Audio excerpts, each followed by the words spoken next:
उजागर होने से अपना आपा खो बैठे।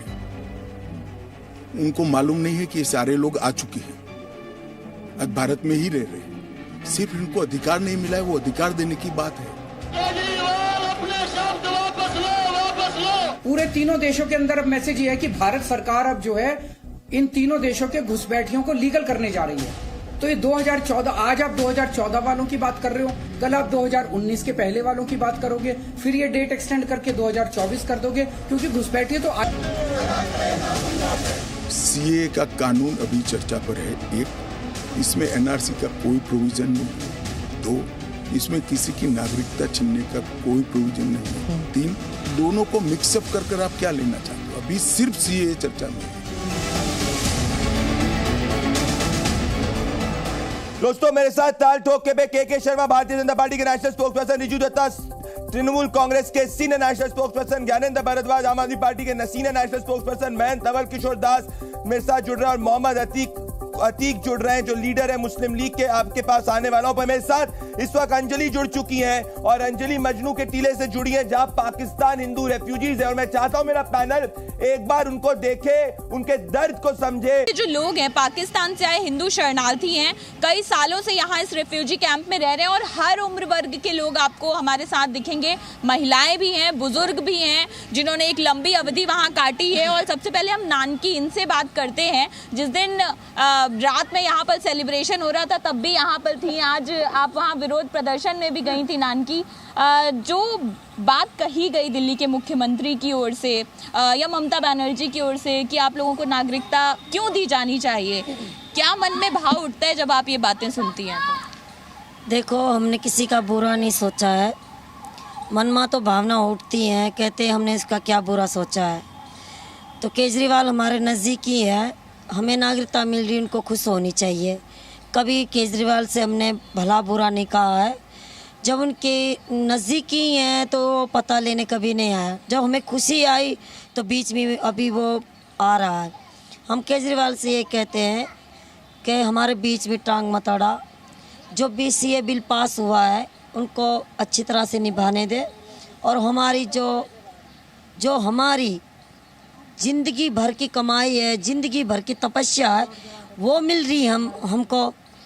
तो ये तो नहीं है उसने हमें वैसे ही दिया है, छीन रहे किसी के, ये भी तो नहीं है। हमारी बड़ी बड़ी तपस्या से ही हम यही वक्त निकाला है। जिसको आप तपस्या कह रही हैं, जो पीड़ा आप लोगों ने अंजलि इनको पाकिस्तानी कहा गया है। इनको कहा गया कि अगर इनको नागरिकता मिल जाएगी तो ये ये चोरी करेंगे, डकैती बढ़ सकती है। इस पे ये क्या कहेंगे?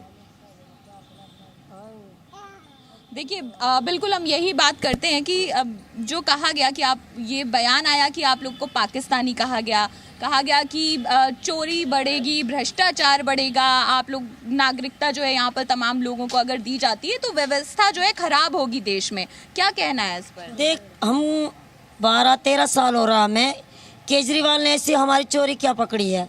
कौन सी चोरी पकड़ी है?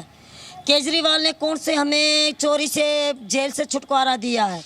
12-13 साल से रह रहे हैं, केजरीवाल यही कह रहे हैं चोर है। तो हम केजरीवाल का ये कहना चाहते हैं, हमारी चोरी तो पकड़ा पहले, तो चोर कह रहे हैं, पाकिस्तानी कह रहे हैं, तो हम पहले तो पाकिस्तानी थे, तो इसके हमें कोई इजरात नहीं, दुख भी नहीं है। अब ये बात मुद्दा उठा रहे हैं तो हम बड़े गर्व से कह रहे हैं, जो हमें हिंदुस्तानी है। अब केजरीवाल को यही कह दो कि ये हम पाकिस्तानी मत कहे, यही हम केजरीवाल से कहना चाहते हैं।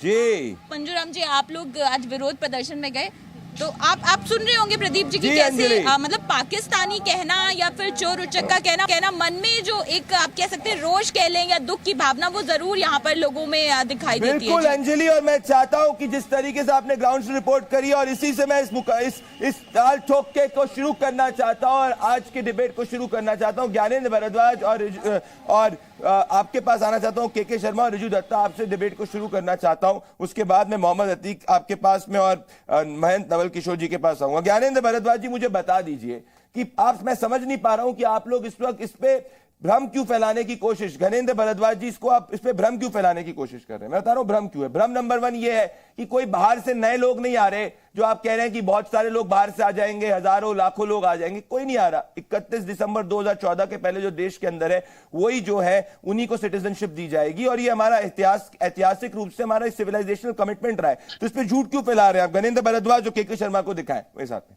गणेंद्र भारद्वाज जी, देखिए प्रदीप जी, जिस तरीके से सीए का बिल लेके आई है केंद्र की सरकार, जिस तरीके से लगातार केंद्र की सरकार इस साजिश में है कि कैसे देश में पाकिस्तान, अफगानिस्तान और बांग्लादेश के लोगों को लाया जाए, मुख्यमंत्री जी ने बड़ा जायज सवाल करे कि आप इनको लाओगे, रोजगार कहां से दोगे, इनको बसाओगे कहां?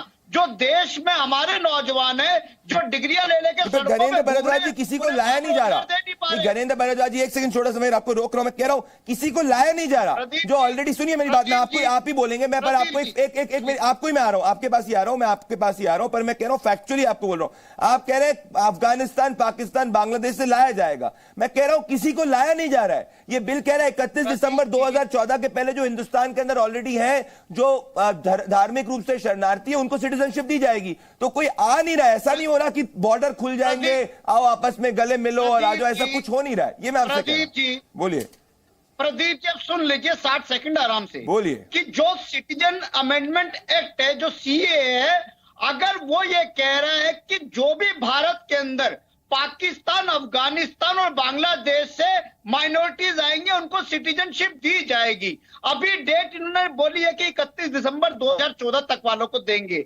फिर अगले चुनाव में कहेंगे जी 2019 वालों को देंगे, फिर बोलेंगे 2024 वालों को देंगे, फिर बोलेंगे 2030 वालों को देंगे। ये एक तरीके से खिड़की खोल दी, रास्ते खोल दिए और ये मैसेज दे दिया कि भारत में पाकिस्तान, अफगानिस्तान और बांग्लादेश से कोई भी माइनॉरिटीज आके रह सकता है, उसको यहाँ पे सिटीजनशिप मिलेगी। हमारे सवाल बड़े जायज हैं। हम कह रहे हैं कि अगर वो उनको लेके आओगे तो उनको रखोगे कहां पे, उन्हें घर कहां पे दोगे, उनको रोजगार कैसे दोगे? पहले जो हमारे जो हिंदुस्तान में जो बेरोजगार लोग हैं, पहले उन्हें रोजगार दो। जो हमारे के शर्मा ये कह रहे हैं कि आपने अभी 31 दिसंबर 2014, ठीक है गणेंद्र भारद्वाज जी, आपने अपने ओपनिंग आर्ग्यूमेंट को रखा, मैं आपसे रिस्पेक्टफुली डिसएग्री करता हूं, पर मैं